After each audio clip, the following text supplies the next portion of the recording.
Hello, everyone. This is a course called Psychology of Human Relationships, and this video is regarding conflict, collaboration, and compromise. So what we're going to talk about is how you go about solving problems. And first we want to talk about what kind of a arguer, fighter are you when you're in the thick of it with someone, maybe your partner. Do you avoid conflict at all costs? Do you shrivel and withdraw and become quiet? Maybe passive-aggressive by slamming cabinets, doors, muttering under your breath? Do you feel that any criticism or disagreement is an attack on you? Do you push the other person's buttons and hit below the belt? Do you feel out of control when conflict arises? Do you store up complaints from the past and bring them out and use them as weapons? Or do you calmly and carefully listen to what your partner is asking and clarify what you don't understand and then offer your ideas? That last one is very rare. Well, what do we usually find ourselves disagreeing about? First of all, it's concrete things, stuff, emotions,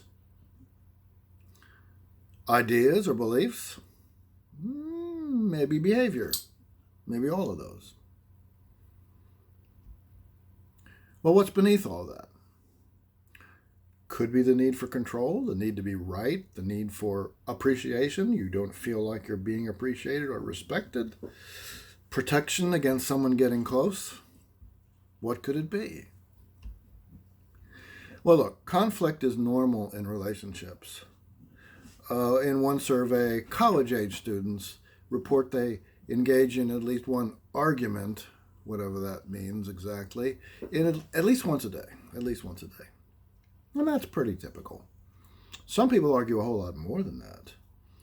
And not surprisingly, that's often couples that argue more than once a day. All relationships have conflict. But relationship does some interesting things. One thing it does is it clarifies boundaries. It clarifies what you need and want. It highlights differences in your desires and goals. And it's not the same as anger or hostility. You can be in conflict without undue anger. And you can be angry and not have it be something that interrupts the discussion. Yeah.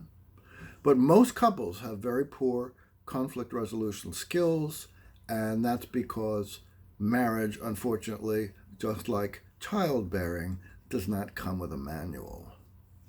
Well, there are some fair fighting rules I'd like to point out to you. One is that we don't interrupt our partner when they're offering their ideas or their point of view.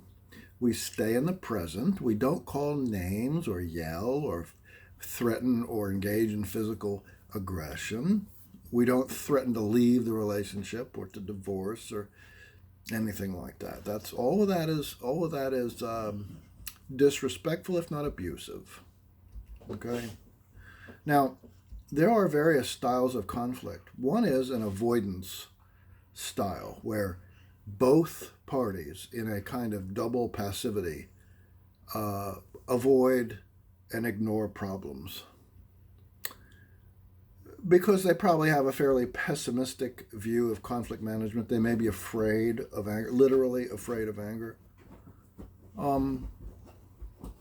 So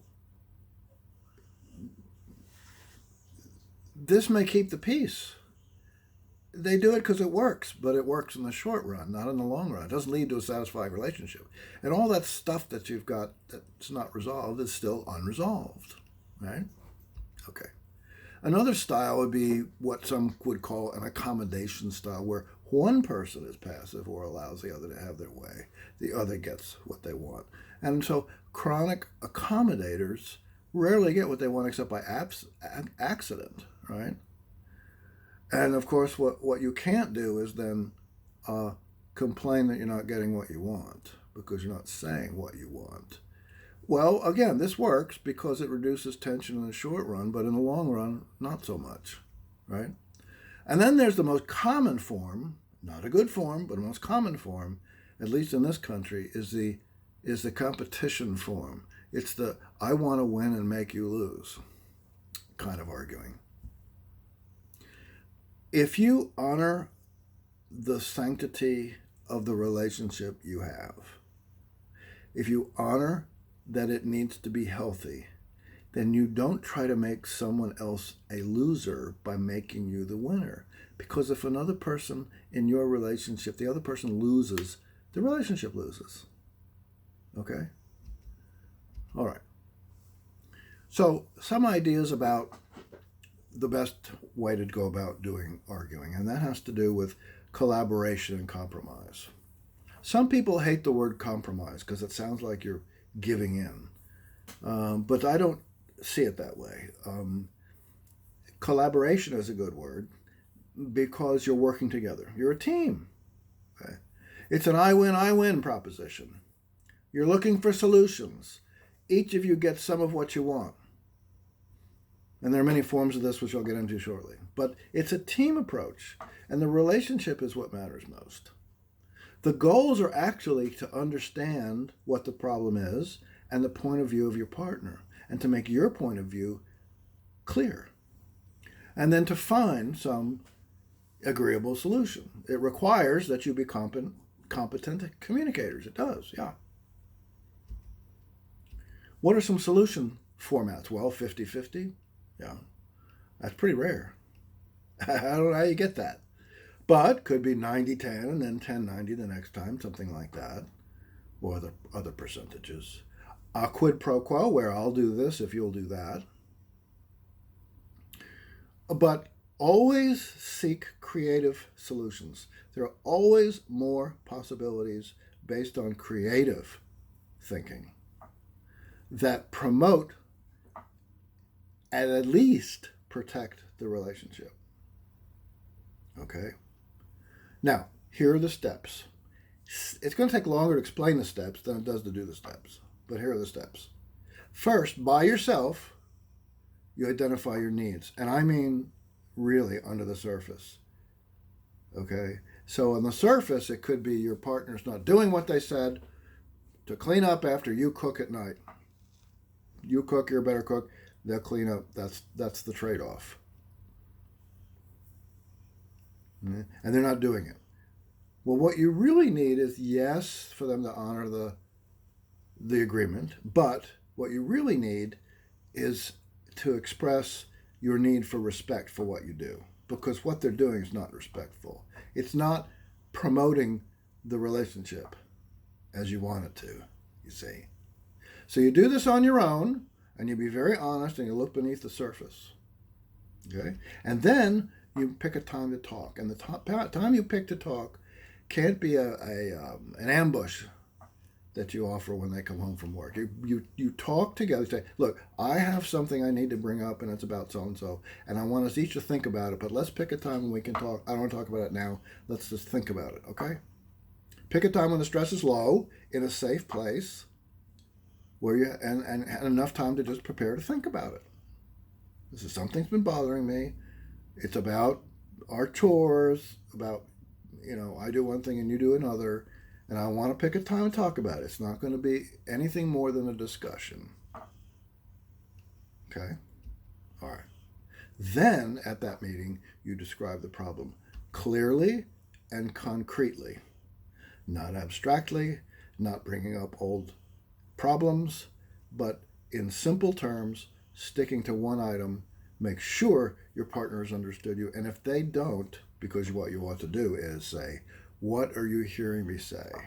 And then correct misunderstandings. Okay? Then you have to be quiet and listen to their point of view. Don't interrupt them. Then restate to them what you heard them say, and they get to correct you if they think you got it wrong. Okay?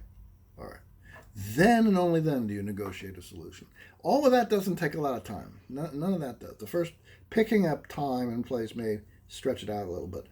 The steps themselves don't really take a lot of time. Sounds like they do, but they don't.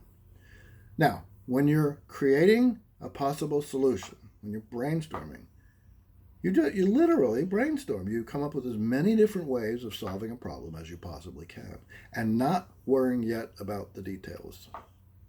Then you take each one and you evaluate it. What will happen if we do this downstream? What if we do this? How would that work out? Well, how about this one? And you evaluate all of them. You cross off the ones that you come up with obvious problems for. This is a creative endeavor. So you're trying to think outside the box. And it could be reorienting something, negotiating this or the other, or changing out something. There are many ways to handle things that are not working at the moment. You decide on the best one, and then you try it. And then you decide at some point in a few weeks or a month or whatever, depending on the problem, of course, is it working? Is it? Try the solution with good faith effort. If it doesn't work, discuss why it didn't work. Be honest, be realistic. Were you both trying to make it work? Would another solution be better? If you're going to tweak it, make it plain as to what you're tweaking. If you're going to change to something else, be very concrete about it. But don't give up. Now, is this approach too good to be true? No, it works. It really works. I've taught many couples how to do this. It works. Is it too elaborate? Well, it takes more time than other styles, but in the long run, it pays huge benefits, much better benefits. Is it too rational? Well, I hope it's rational. Problem solving requires rationality. I mean, if you're too emotional, you won't find a good solution. You won't. And may need time to cool down. I don't know. That'd be your responsibility, wouldn't it? Okay, so that's collaboration and compromise. Bye.